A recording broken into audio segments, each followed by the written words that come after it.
Everyone, what's up? It's Megan Rocker PH and welcome to my YouTube channel. So for today's video, we're gonna react to Call It What You Want Season 2 Episode 5. Again, this is a Taiwanese BL series and next week is the finale episode of Call It What You Want Season 2. So I am super excited to watch for this episode 5 kung ano yung ating aasahan na mapanood for this episode. By the way, nais ko lang i-congratulation ang Call It What You Want, Papa and Daddy, A Tale of a Thousand Star, and Hair Woman in Asia Senior 1 Episode 3 dahil nominado sila bilang isang Best LGBTQ+ Program Made in Asia. O, diba? Congratulations sa inyong apat. And now, syempre, panoorin na natin guys ang kanilang Episode 5 dito sa ating YouTube channel, syempre. Pero bago muna ang lahat, huwag niyo pong kalimutan mag-like, mag-comment, mag-share, subscribe sa aking YouTube channel. Isama niyo na rin pang notification bell para updated kayo or ma-notify kayo sa nagulog mga reaction video. So let's begin. Okay, so here we go. This is the beginning of the episode 5 of Call It What You Want Season 2. Oo.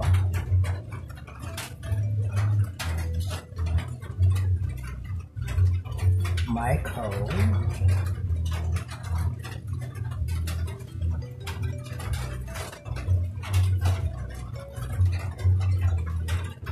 Okay. Bus is calling.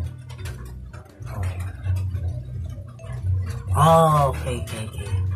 Ito yung last scene sa episode 4 ng Call It What You Want Season 2 kung saan diba may hawak na si Bus na parang ginagamit sa pang-suicide. I am not familiar kung ano yung tawag doon kasi hindi naman ako nagaganyan sa buong buhay ko, diba? Nakakatakot kaya magpakamatay.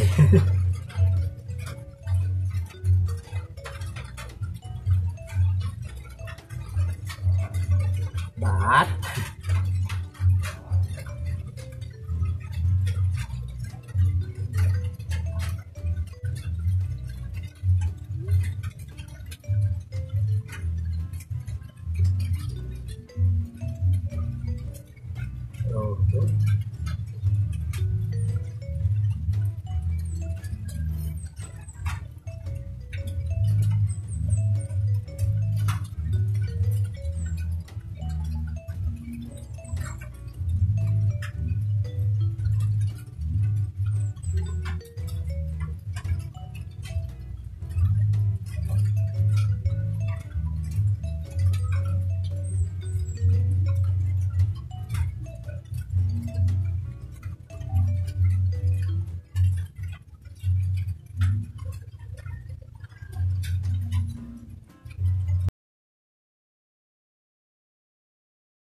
alam mo, minsan naiisip na din ako na parang nanggigigil na din ako sa characters ni Paz.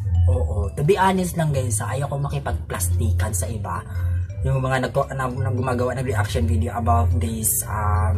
Yes, I know na itong story ng Call It What You Want Season 2 is true to life about sa mga aktor na pumapasok sa paggawa ng mga BL series, di ba? Ganito. But parang nauuihan na or OA na yung characters ni Paz kasi simpleng I don't know, but I think sa writers ang diyan eh, dapat nilagyan ng kasi parang OA na eh, di ba? OA na kasi simple lang naman yung solusyon diyan eh. Simple lang yung solusyon. Di ba? Parang na sobra na yung yung kasi napunta nga doon sa di ba? Sa eksenang mag-suicide itong si Paz. Eh, kasimple-simple lang naman yung solusyon. Di ba?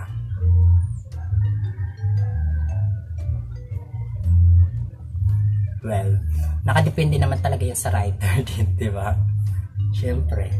Siguro yung story is tumatakbo lang dito sa nila.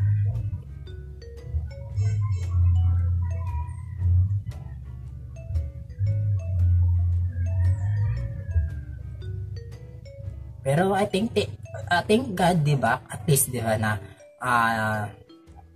nahabol ni Marco yung pag-suicide ni Baz and natulungan niya kaagad, di ba? Natanggal niya kaagad. Kasi kung hindi niya yun nahabol, malamang matigok yung si Baz. Di ba? Oo.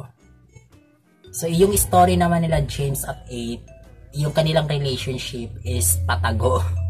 Diba?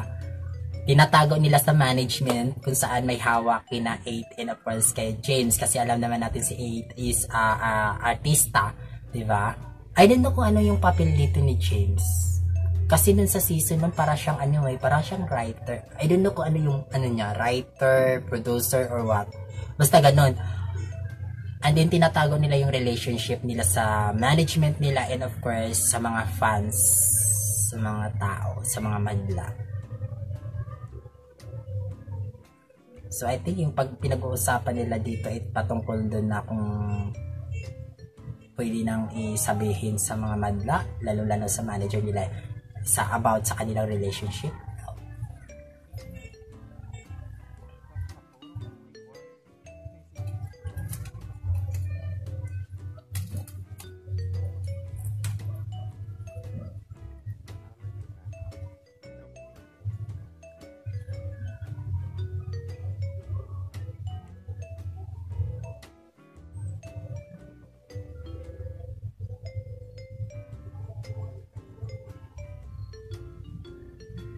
Fight.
instead bus with silent S, sa kanila T, di ba?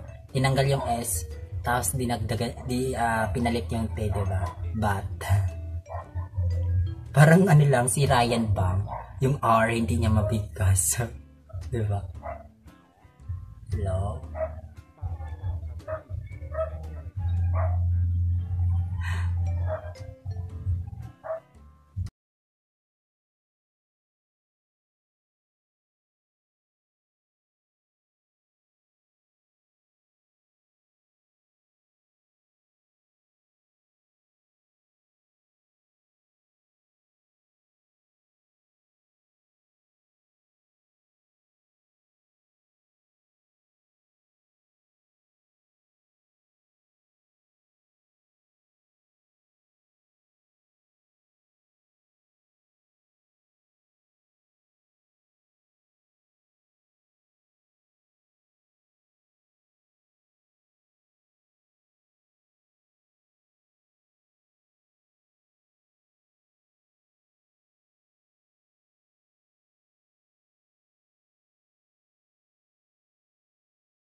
In fairness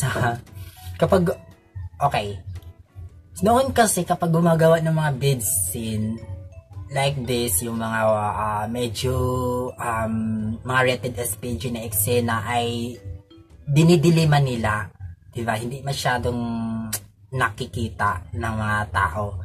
And look at this scene, and I think may mangyayari sa kanilang dalawa dito kina Bass and of course kay Marco. Nakita ko dun sa para siyang preview about this episode. So that's good kasi at least diba, hindi masyadong kita sa mga taong nanonood kasi hindi naman nila alam na malay mo hindi lang pala mga adult yung nanonood dito sa sa kanilang BL series, baka merong mga 18 below na nanonood sa kanilang BL series. So that's good, 'di ba?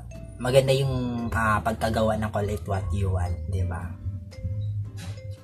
Pero again, hindi pa rin talaga ina-allowed yung mga 18 below na manood ng mga ganitong eksena kasi especially for medyo sensitive yung mga ibang tao sa ganito mga eksena, ganito mga BL series, di ba? Maraming mga tao na sensitive, so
Can I?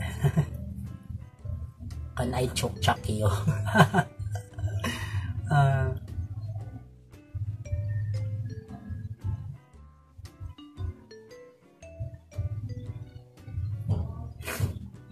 May sip-on pa rin talaga ako guys, and yung ano ko, truth ko, sobrang kate. God.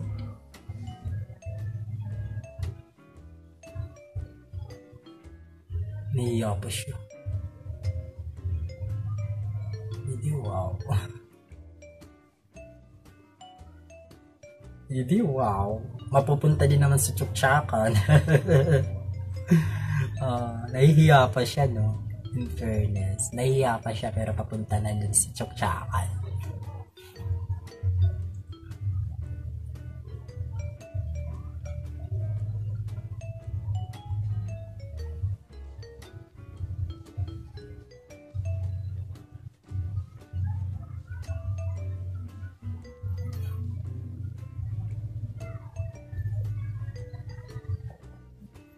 Langaw.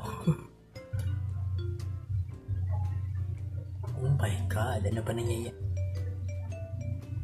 Oh my God, ang dilim talaga niya guys. Hindi ko makita. Aninagan kung anong nangyayari. Nagchuchuk-tsaka na ba itong dalawa?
Nakakaloka siya in fairness.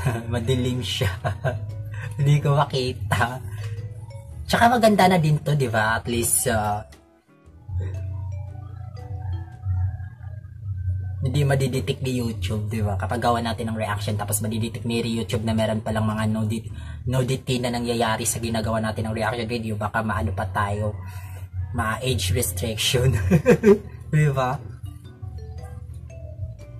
Maganda na din to. Okay lang. Chokes to go lang. Ayan na. The chok-chokan is begin. Oh my God. Okay.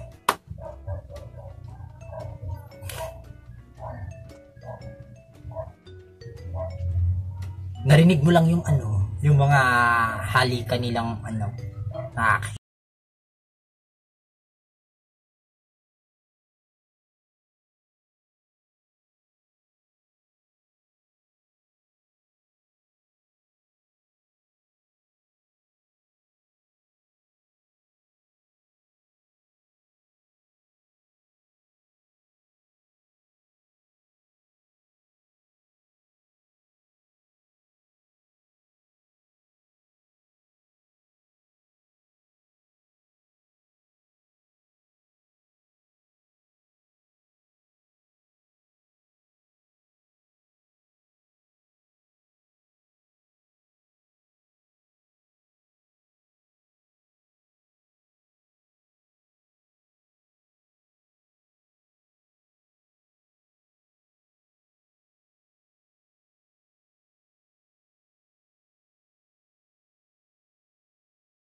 niya yata niya yung ibon niya yung bird niya. Kasi parang feeling niya para siyang ibon na nakakulong. Yung kanyang nararamdaman, yung emosyon niya, parang nakakulong. So, pinakawalan niya yung ibon para at least yung feelings din niya ay mapakawalan niya. I mean, it's not a feelings. Parang yung mga galit, puot, yung mga pagsisisi, yung mga ganun, yung mga emotional, yun. Parang ibon na nakakulong din si Bas. So, yun, pinakawalan niya yung ibon niya. And, yun, para malaya na yung ibon, ang siya din ay malaya na rin siya, di ba? Parang ganun.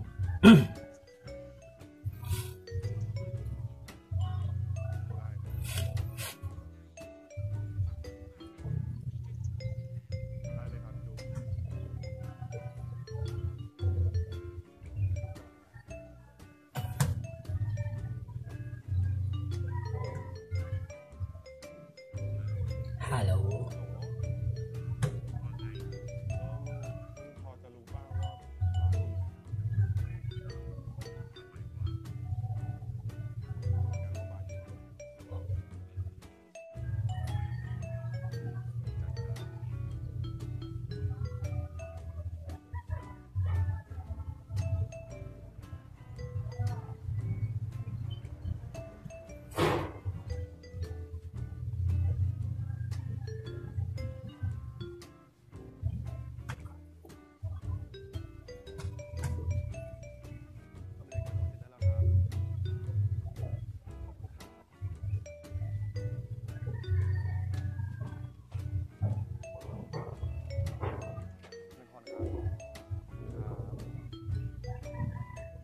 Oh, kapraw.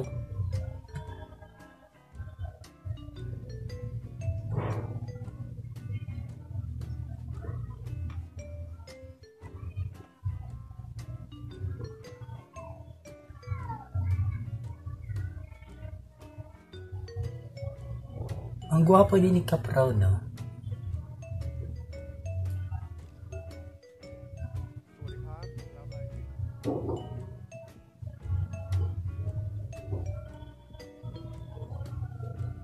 Oh, I am so sorry, is not a Kapraw.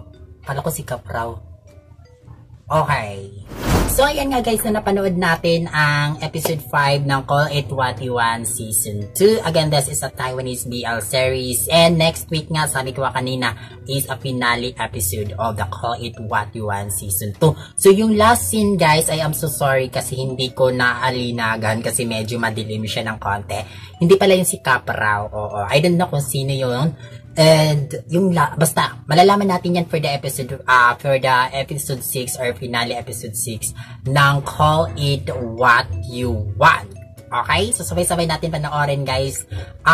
This coming Friday, yung kanilang finale episode 6 ng Call It What You Want. So that's all for our reaction video for today guys. I hope na nagustuhan nyo itong ating reaction video and don't forget to like, comment, share, subscribe, and of course isama nyo na rin po ang notification bell para updated kayo or ma-notify kayo sa mga reaction video.